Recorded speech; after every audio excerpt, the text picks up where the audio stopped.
حضرت سفینہ ایک صحابی ہے، جنگل میں رستہ بھول گئے تھے تو سامنے شیر آ گیا.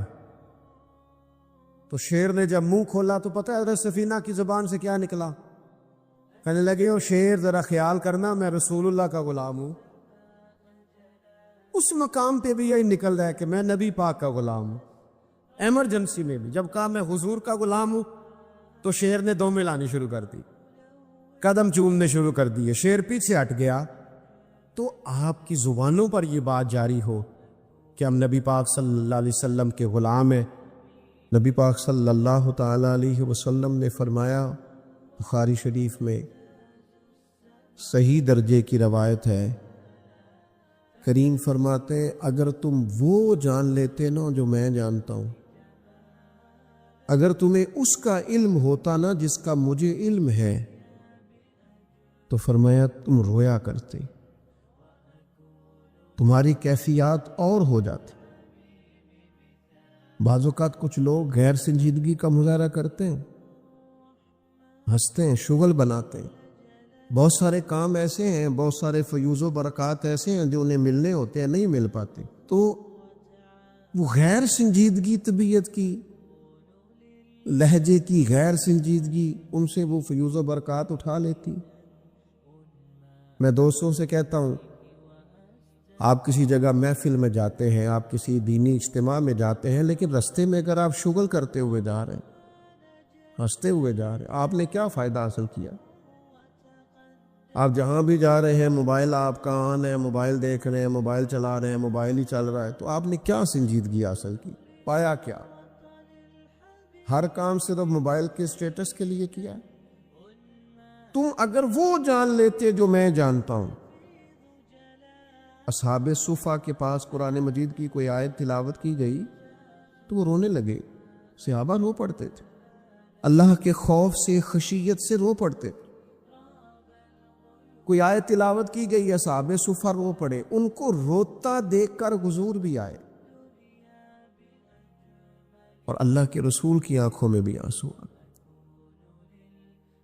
اور پھر اللہ کے حبیب علیہ السلام نے اس عمل کا اظہار فرمایا. حضور فرمانے لگے جو آنکھیں رب کے خوف سے آنسو بہاتی ہیں نا، ان کو اللہ پھر دوزخ پر حرام کر دیتا ہے، پھر وہ جہنم میں نہیں جایا کرتا. اللہ کے خوف سے چھلک پڑی، جذبات ابل کر باہر آ گئے. سعادت مند لوگ ہوتے ہیں، سعادت مند. نبی پاک علیہ السلام نے فرمایا، ترمذی میں موجود ہے، حضور فرماتے ہیں 3 باتیں خوش بختی کی علامت ہے. یا رسول اللہ صلی اللہ تعالی علیہ وسلم کون سی؟ ایک تو حضور نے فرمایا اللہ سے ڈرو، اور دوسرا فرمایا بلا وجہ اپنے گھر سے نہ نکلو، اور تیسرا فرمایا اپنے گناہوں پر رویا کرو. اگر تمہیں رونا آ جاتا ہے تو یہ سعادت مندی ہے تمہارے لیے. مجھے کچھ دوست کہتے ہیں مجھے غصہ بڑا آتا ہے، تو میں کہتا ہوں مجھے بھی بڑا آتا ہے، بڑا آتا ہے، لیکن اپنے گناہوں پر آتا ہے، اپنی غلطیوں پر آتا ہے. مجھے زندگی میں جتنا غصہ آیا ہے اپنی کوتاہیوں پر آیا. جہاں جہاں مجھ سے سستیاں ہوئی ہیں مجھے ان پر غصہ آتا ہے. اور جب اپنے آپ پر غصے سے فارغ ہوں گے تو کسی اور پر بھی کر لیں گے. ابھی تو ڈھونڈتا پھرتا ہوں اے اقبال اپنے آپ کو، آپ ہی گویا مسافر، آپ ہی منزل ہوں میں. میرے عزیز، اگر انسان کو یہ سعادت مندی نصیب ہو جائے، وہ کبھی اپنے مالک کے خوف سے رو پڑے، کبھی اس کی محبت میں رو پڑے. مجھے بتائیں نا، بچہ جب رو ہی پڑتا ہے تو پھر اماں سارے کام چھوڑ کے متوجہ ہو جاتی. لوگ کہتے ہیں وہ میرے پاس آیا تھا تو بس رو ہی پڑا تھا، تو پھر میں کیا کرتا؟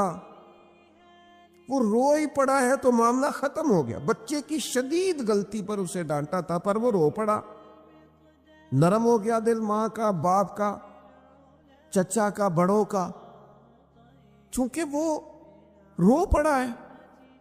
عزیز بھائی، جب تو بھی رب کی بارگاہ میں رو ہی پڑے گا نا،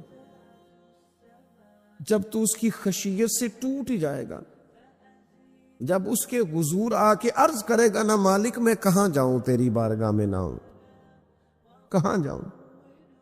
اعلیٰ حضرت بریلوی رحمۃ اللہ علیہ کے والد تھے، بڑے درد سے دعا کرتے تو لوگ ان سے دعائیں کرایا کرتے تھے، اور عجیب سے نا دعا کے اندر محو ہو جاتے تھے۔ اپنے لفظوں میں بات کروں تو بڑی کھوب کے دعا کر دے سن، بعض بندے رٹیاں رٹائیاں دعاواں کر دیں، بس وہ ٹھیک ہے، ہاتھ اٹھا دیے جو مولانا صاحب کہیں گے ہم بھی، وہ بڑے محو ہو کے دعا کرتے تھے۔ کسی نے ان سے کہا حضرت اتنی للہیت سے اور اتنی محویت سے اور اتنے ذوق سے دعا کیسے؟ فرمانے لگے میں نے اپنی بیوی سے طریقہ سیکھا ہے۔ سیکھنے والے سبھی جگہ سے سیکھتے، اپنے بچوں سے بھی سیکھ لیتے، اور جن کا خیال ہونا ہمارے پاس کل عقل آ گئی ہے، وہ بیچارے عقل کو خیر بات کہہ دیتے ہیں، جن کو سارا ہی پتہ ہے انہیں کچھ پتہ نہیں۔ کہتے بیوی سے سیکھا ہے دعا مانگنے کا طریقہ۔ حضرت وہ کیسے؟ فرمانے لگے اسے کوئی کام تھا مجھ سے، کوئی گھر کا خرچہ تھا، اس نے بتایا خرچہ، میں نے اسے کہا ابھی میرے پاس پیسے نہیں ہیں، آتے ہیں تو دوں گا۔ 2-4 دنوں کے بعد پھر اس نے کہا، میں نے کہا تھا گھر کے خرچے کے لیے کچھ پیسے، تو فرماتے میں نے کہا ابھی میرے پاس نہیں ہے، آتا ہوں تو دے دو۔ عورتوں کی عادت ہوتی ہے بار بار یاد کرانا، کہتے اس نے پھر یاد کرایا، اور میں نے گزارش کی تھی کچھ پیسے چاہیے، فرماتے مجھے غصہ آ گیا، میں نے کہا تو کیا روز ایک ہی بات کرتی ہے، تجھے کہا ہے نا ابھی پیسے نہیں ہیں، آتے ہیں تو دے دوں گا۔ ہر روز یاد کرانے کا کیا مطلب ہے؟ ایک ہی بات کا رٹا لگایا، پیسے چاہیے، پیسے ٹھیک ہے، خرچ ہے، آپ ٹھیک کہہ رہے، پر ابھی نہیں میرے پاس۔ کہتے میں نے ڈانٹ دیا۔ سعادت مند خاتون تھی، حوصلے سے ڈانٹ برداشت کی، تو کہنے لگی غلطی ہو گئی، مجھے نہیں بار بار کہنا چاہیے تھا، آپ تو ناراض ہی ہو گئے، لیکن ایک بات یہ کہنی تھی کہ آپ ہی میرے شوہر ہیں، میں آپ سے نہ کہوں تو پھر کس سے جا کے کہوں؟ آپ سے کہنا ہے نا، میرے آپ ہے نا میرے سر کے تاج، تو کس سے اور کہوں؟ میں اور کسی سے کہوں؟ شیخ فرماتے ہیں میرے ہاتھ میں کچھ چیز تھی، ہاتھ کانپا، وہ چیز گری، چھم چھم میرے آنسو ٹپکے، چھم چھم میں رو پڑا۔ تو خاتون کہنے لگی آپ کیوں روئے، کیا ہوا؟ تو فرمانے لگے مجھے تو رب سے مانگنے کا طریقہ تو نہیں سکھاتی،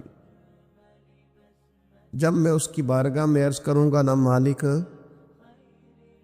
بڑے دروازوں پہ گیا ہوں کوئی نہیں میری سنتا، بڑے درد کے ساتھ میں نے کہا ہے پر فریاد کو کوئی نہیں پہنچا، اے اللہ تو ہی میرا رب ہے، پھر تجھے نہ کہوں تو کس کی بارگاہ میں جا کے کہوں؟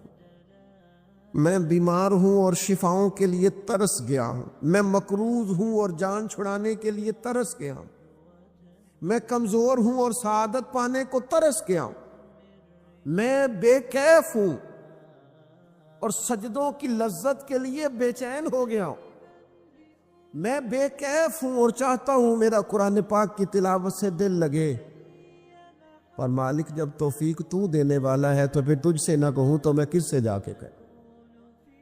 نبی پاک صلی اللہ تعالی علیہ وسلم نے فرمایا 2 آنکھیں دوزخ میں نہیں جائیں گی۔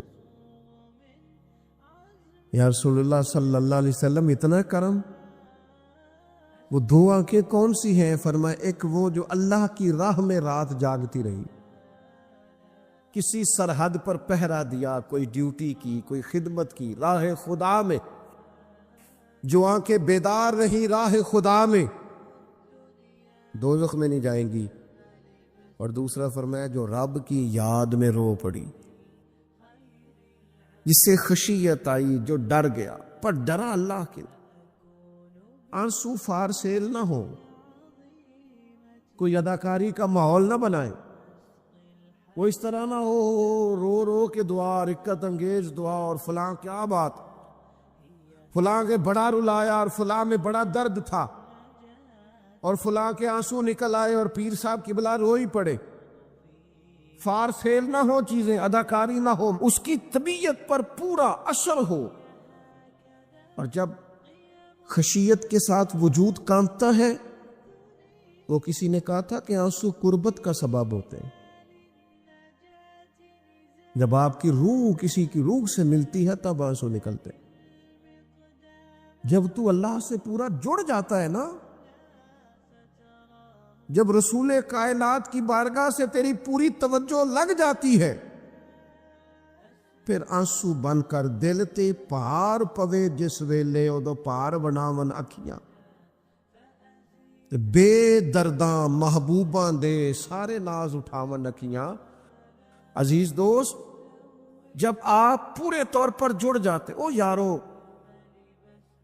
کتنا روئے ہیں مسلمان اقوام متحدہ کے سامنے جا کے، کتنی قراردادیں پیش کی تم نے سلامتی کونسل میں. حتیٰ کہ مسلمانوں کے جو امیر ملک تھے ان کی تنظیمیں بنی، کوئی مسلمانوں کی داد رسی کو نہیں پہنچا. میری کو بہت لمبی عمر تو نہیں ہے، پر میں نے برما میں مسلمانوں کے کٹتے ہوئے حالات دیکھے، خبریں آئیں، ہم نے دیکھی کٹتے اور سسکتے مسلمان ہم نے دیکھے. ہم نے دیکھا لیبیا پہ حملہ ہوا اور ٹوٹ گیا سارا ملک. میں نے وہ منظر دیکھا جب غوث پاک کے بغداد میں بمب گرے. ہم نے وہ دور دیکھا جب کسی نے خبر دی کہ کربلا میں پھر سے کربلا برپا ہے. ہم نے وہ منظر دیکھا جب پتا چلا کہ پھر سے مولا علی کے نجف اشرف کو اجاڑا جا رہا ہے. ہم نے وہ سارے منظر بار بار دیکھے، بار بار سنے، اور اب تو شرم آتی ہے. میرا دل کرتا ہے میں فلسطین کا نام نہ لیا کروں، شرم آتی. یہ کوئی ہماری تقریروں کے موضوع ہے؟ یہ کوئی ہمارے کالم لکھنے کے عنوان ہے؟ یہ کو ہمارے موبائل پہ لگانے کے سٹیٹس ہے؟ یہ تو شرم سے مر جانے کا مقام ہے. یہ کوئی گردنیں اٹھا کے بات کرنے والی بات ہے؟ یہ موبائل پہ ایک دوسرے کو ویڈیو دکھانے کا منظر ہے؟ رمضانوں میں، شاموں میں اپنے اپنے بچوں کو سینوں سے لگا کے افطاریاں کرانے والوں، اور بچوں سے پوچھنے والوں کہ پتر تو کی کھانا ہے، اس سے پوچھ لے اس کی مرضی کیا ہے. تمہیں پتہ ہے فلسطین کی بیٹیاں بھی سیدہ خدیجہ الکبریٰ کی بیٹیاں، وہ مومنوں کی مائیں ہیں تو ان کی بھی تو مائیں ہیں نا. فلسطین کی بہنیں بھی صبح قیامت حضرت فاطمہ کے پلو میں پناہ لیں گی. نبی پاک صلی اللہ تعالی علیہ وسلم نے فرمایا من اذا مسلمن فقد اذانی. میں کیسے وہ بات آپ کے دلوں تک اتاروں کہ حضور نے فرمایا جب میرے مسلمان کو تکلیف ہوتی ہے تو مجھے تکلیف ہوتی ہے، مجھے درد ہوتا ہے. اس رسول کی امت جو کافروں کی رسیاں زور سے باندھی جائیں تو حضور فرمائیں ڈھیلی کر دو. یہ ہائے ہائے کرتے ہیں تو مجھے نیند نہیں آتی. اگر بدر میں قیدی بنا کے لایا گیا کافر ہائے ہائے کرے تو حضور کو نیند نہیں آتی، تو مجھے بتاؤ کہ فلسطین کی بیٹیاں ہائے ہائے کرتی ہیں تو گنبد خضرا میں محبوب کو آرام ہے؟ میرے عزیز، بے حسی کی زندگی، چھوٹے موٹے بیانات، تو بھی کہہ دے تھوڑا سا فلانے کا بیان نہیں آیا، کیا کرنا ہے بیان دے کے، کیا بات کرنی ہے تذکرہ کر کے.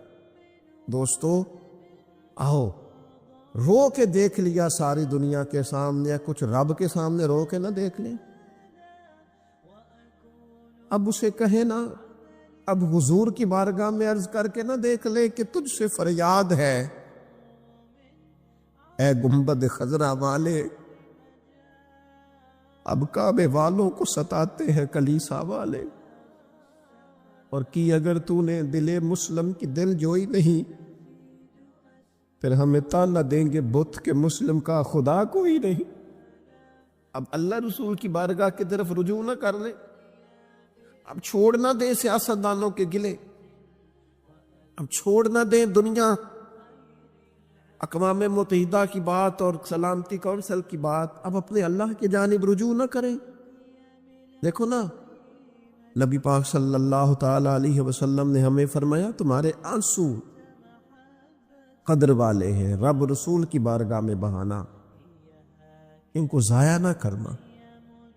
عزیز بھائیوں، عجیب بات ہے نا، حضور فرماتے ہیں احسان جتلانے والا جنت میں نہیں جائے گا، یعنی نیکی کر کے دوزخ خرید لی، احسان کر کے، خرچ کر کے اپنے لیے جہنم کٹھی کر لی۔ کیوں؟ احسان جتلایا، اس نے بتلایا ہے۔ یوں تو ہر ایک کو شیطان سے ڈر لگتا ہے، اور مجھ کو اس دور کے انسان سے ڈر لگتا ہے، اور جس کی ہر بات میں پوشیدہ ہو نشتر کی چبھن۔ شاعر کا تخیل دیکھیے، نشتر کی چبھن، جس کی ہر بات میں پوشیدہ ہو نشتر کی چبھن، ایسے ہر صاحب احسان سے ڈر لگتا ہے۔ اس طرح کے احسان کرنے والوں سے خوف آتا ہے کہ اللہ بچا ان سے۔ کچھ لوگ اذیت دیتے ہیں، تکلیف دیتے ہیں، آزمائش میں ڈال دیتے ہیں۔ کسی کے گھر مہمان چلے گئے، آپ کو چند لمحوں کے لیے جانا ہے، تو آپ وہاں جا کر ایک بڑے زبردست قسم کے انجینئر کیوں بن گئے ہیں؟ یہ دیوار پہ کیا کام کرایا ہے، یہ کس سے کرایا ہے؟ یہ اگر آپ کو میں ایک بندہ بتاؤں، اگر فلاں سے آپ کام، بھئی آپ کو تو بطور مہمان بلایا گیا ہے، آپ کو کس نے کہا ہے کہ آپ کو انجینئر کے طور پہ دعوت دی ہے؟ آپ آئے ہیں، تشریف رکھیے، اور جتنی دیر آپ کو کہا جاتا ہے آپ بیٹھیے، اور پھر اس پر تبصرہ ہے، یہ فرنیچر کہاں سے لیا ہے، یہ قالین کہاں سے آیا ہے، اتنے سوال جواب۔ بعض دوست ایسے ہوتے ہیں جن سے کہنا پڑتا ہے کہ میرے بھائی آپ مہربانی کریں، ہم آپ کو نہ انجینئر سمجھتے ہیں نہ اچھا ڈیزائنر سمجھتے ہیں، ہم نے تو آپ کو ملنے کے لیے بلا تھا، آپ آئیے اور جائیے۔ اور اتنے زیادہ تو مطلب وقت ہی نہیں ہے انسان کے پاس کہ وہ جائے اور اتنے زیادہ تبصرے کرے اور جا کے کسی کو تکلیف دے۔ پھر تفتیش کرنا، پوچھنا، اعلیٰ حضرت بریلوی رحمۃ اللہ لکھا حرام ہے یہ تفتیش کرنا کہ کسی کی کمائی حلال ہے کہ حرام ہے۔ آپ کیوں تفتیش کرتے ہیں؟ کس نے اجازت دی آپ کو جاسوسی کریں؟ آپ تکلیف دے رہے ہیں سامنے والے کو۔ کیا کرتے ہیں، کیا کماتے ہیں، کہاں سے؟ میرا رب ہے جس نے سب کے پردے رکھے ہوئے ہیں۔ اب کیوں ایسی حرکات کرتے ہیں جس کی بنیاد پر جناب کا ذریعہ آمدن کیا ہے؟ میرا ذریعہ آمدن یہ ہے کہ آپ دے جاتے ہیں تو میں کھا لیتا ہوں۔ آپ اپنا ذریعہ آمدن کی فکر کریں، آپ دوسروں پر کیوں اس قدر زیادہ بوجھ ڈالتے؟ اور پھر کھانا سامنے رکھا جاتا ہے، یہ میں نہیں کھاتا، تو آپ کو جو کھانا تھا گھر سے لے آتے، کیا یہ اچھا ہوتا؟ یہ میں ایک زمانہ ہو گیا جی میں نے یہ نہیں کبھی کھایا، تو کیا کھاتے ہیں آپ؟ مجھے سالوں بیت گئے ہیں سفر کرتے ہوئے، اور میرے ساتھ پوری جماعت نے سفر کیا ہے، ہفتوں میں گھر سے باہر رہا ہوں، کوئی ایک شخص نہیں، ایسا تو نہیں کہ ساری چیزیں طبیعت کو پسند ہوتی ہیں، لیکن کوئی ایک شخص نہیں بتا سکتا کہ کبھی میں نے کہا ہو یہ مجھے پسند نہیں، میں نے نہیں کھانا، لے جایا، یہ میری طبیعت نہیں۔ کیوں؟ میں ایک دفعہ اپنے حضرت صاحب کے ساتھ تھا، ایک جگہ پہ کھانا آیا، تو میں نے گھر والوں سے کہا نمک دیجئے گا ذرا، تو سب فرمانے لگے بیٹا آپ نے وہ حدیث نہیں پڑھی کہ حضور نے فرمایا کھانا پسند نہ ہو تو چھوڑ دو لیکن عیب نہ نکالو؟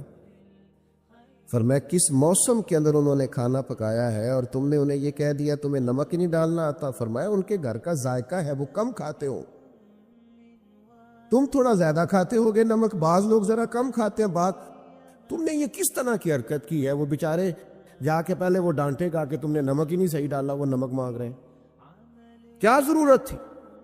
تھوڑا سا۔ وہ حضرت سلمان فارسی رضی اللہ تعالیٰ عنہ کے گھر میں مہمان آ گئے، آپ نے کھانا رکھا تو وہ صاحب کہنے لگے کبھی پودینے کی چٹنی ہو جاتی نا، تو اب ان کے پاس پیسے نہیں تھے، ان کا لوٹا تھا ان کے پاس پیتل کا یا لوہے کا، لے جا کے گروی رکھا کسی کے ہاں، جو وضو کے لیے رکھا ہوا تھا جناب سلمان فارسی نے، پھر وہ لوٹا گروی رکھ کے پیسے لائے، اس کا پودینہ خریدا اور لا کے مہمان کو دیا، تو مہمان کہنے لگا جی اللہ کا شکر ہے ہم قناعت پسند ہیں، جو مل جائے کھا لیتے ہیں۔ یعنی ایک تو یہ کہ پہلے فرمائش کر دی اور اس کے بعد نیک بننے کا ڈھونگ بھی رچایا۔ یہ بھی کچھ لوگوں کا طریقہ ہوتا ہے، وہ سارا کچھ کرنے کے بعد نا، یعنی 1.25 گھنٹے غیبتیں کرنے کے بعد کہنے چلو سانوں کی لگے، بھئی آپ 15 منٹ ہی رہ گئے تھے، 2 گھنٹے پورے ہونے لگے تھے، ساری تو کر لی آپ نے، اب پیچھے بچا کیا ہے؟ تو وہ کہنے لگے رہی میں قناعت پسند ہوں، جو مل جائے کھا لیتا ہوں۔ تو حضرت سلمان فارسی ناراض ہوئے، جلال میں آ فرمانے لگے اگر تم قناعت پسند ہوتے تو میرا وضو کا لوٹا آج گروی نہ پڑا ہوتا۔ تم قناعت پسند ہو، اوپر سے جھوٹ بولتے ہو۔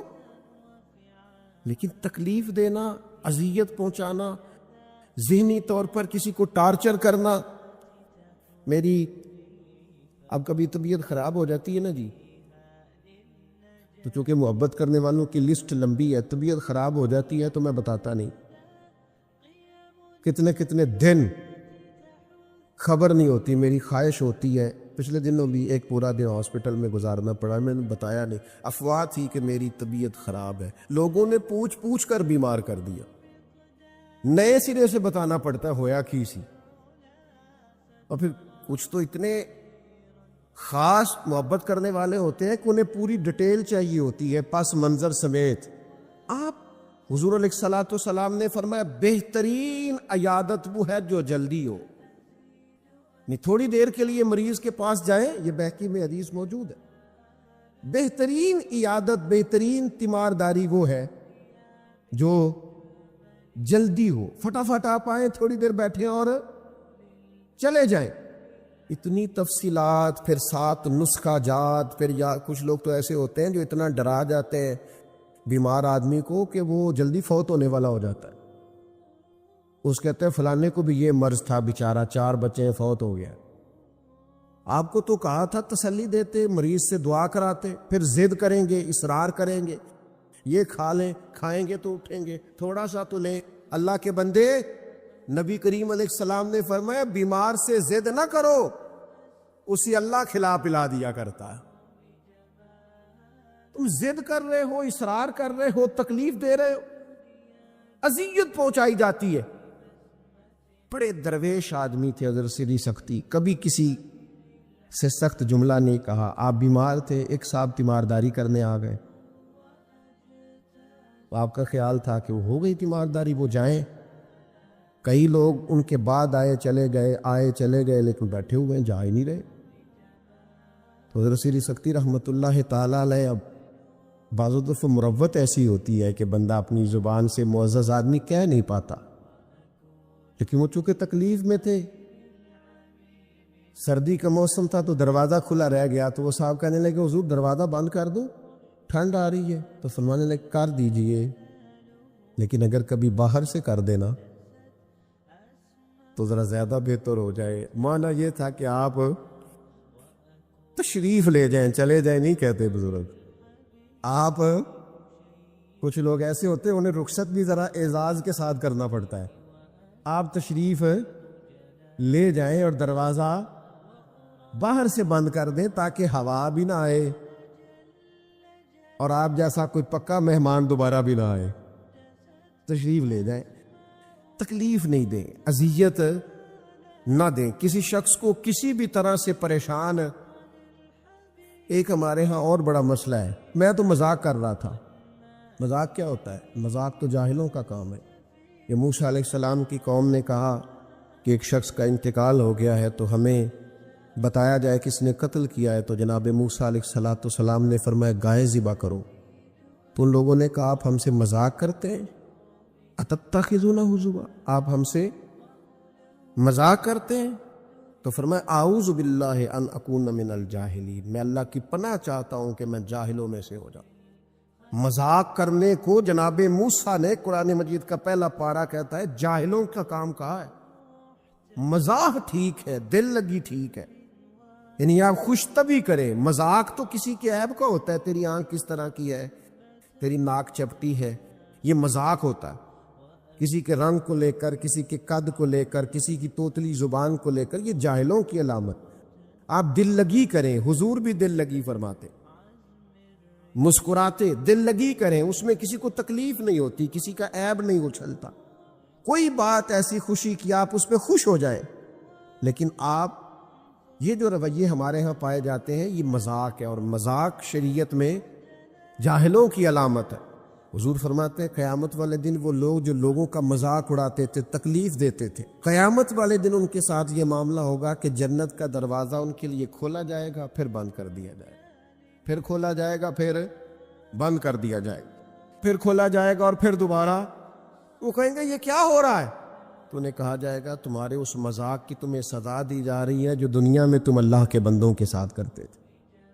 تکلیف دیتے ہیں لوگ۔ یہ کچھ سال پہلے کی بات ہے، آپ کو پتہ ہے ہمارے ہاں اپریل فول بھی منایا جاتا ہے، جھوٹ بولنے کا دن موز۔ ایک صاحب تھے بیچارے ہارٹ پیشنٹ، یہ پنجاب کا ہی واقعہ ہے، تو ان کو فون کر دیا کہ تمہارا بھائی ایکسیڈنٹ میں فوت ہو گیا ہے، کسی نے مذاق کیا، تو بیچارے ہارٹ پیشنٹ تھے، خبر سن کے ان کو پھر ہارٹ اٹیک ہوا، اللہ کو پیارے ہو، اور بعد میں پتہ چلا کہ کسی نے مذاق کیا، بھائی تو بالکل ٹھیک ٹھاک، آپ کے ایک مذاق نے کسی کی جان لے لی، گھر اجڑ گیا، عورت بیوہ ہو گئی، بچے یتیم ہو گئے، اور آپ مذاق کر رہے تھے، تکلیف دے رہے تھے، آپ آزمائش میں مبتلا کر رہے تھے۔ میں نے ایسے طلباء کو دیکھا ہے کالج میں، مدرسے میں، یونیورسٹی میں، اسکول میں، جو بیچارے کسی وجہ سے کمزور تھے، کوئی ایسا معاملہ تھا ان کا اتنا مذاق اڑایا گیا کہ وہ بیچارے تعلیم چھوڑ کے چلے گئے، گزارا نہیں ہو سکتا یہاں، ہر آدمی مذاق اڑا رہا، اور بعض لوگوں کی غربت کا مذاق اڑایا جاتا ہے، ان کو کھاتا ہوا دیکھ کے مذاق کرنا، ان کا لباس دیکھ کے مذاق کرنا، ان کی سادہ پرانی اور دیسی گفتگو سن کے مذاق اڑانا، نتیجہ یہ نکلتا ہے کہ مایوس ہو جاتے ہیں لوگ، پریشان ہو جاتے ہیں۔ ایسا نہیں کریں، یہ تکلیف نہ دیں کسی مسلمان کو، اذیت میں مبتلا نہ کریں، ذہنی طور پر ٹارچر نہ کریں، آپ کوئی ایسا کام نہ کریں جس سے بار بار آزمائش ہو۔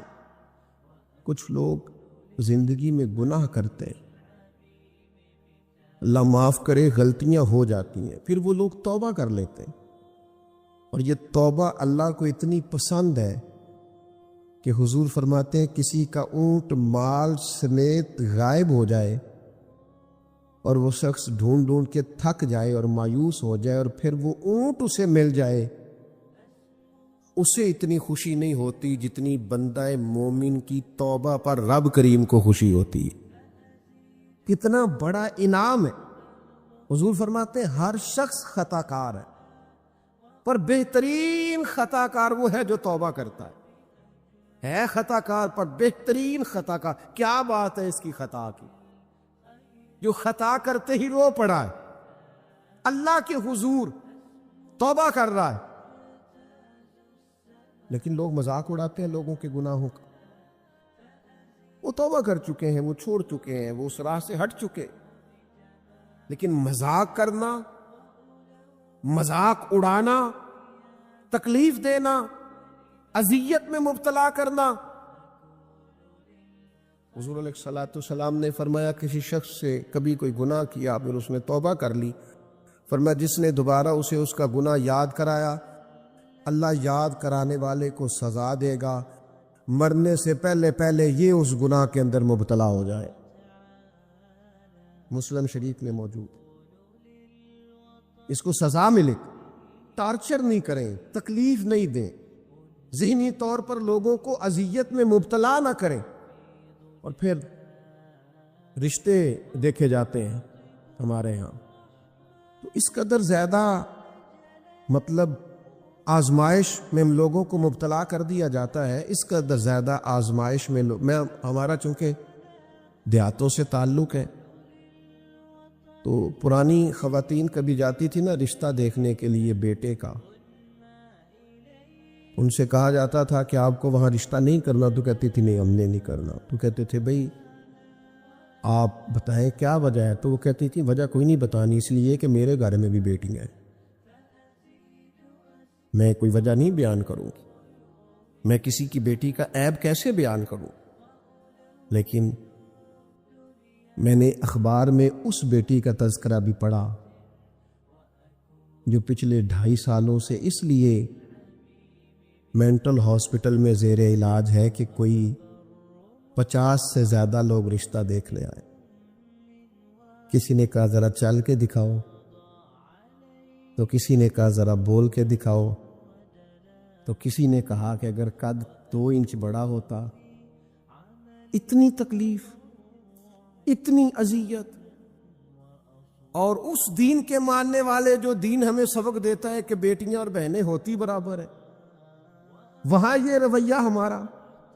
اور زیادہ تر ان لوگوں کا معاملہ جن کے پاس نیا نیا پیسہ آیا، نئی نئی دولت آئی، اب ان کو سمجھ نہیں آ رہی کہ وہ کیسے اپنے آپ کو زمین سے اٹھا کے آسمان تک لے جائے.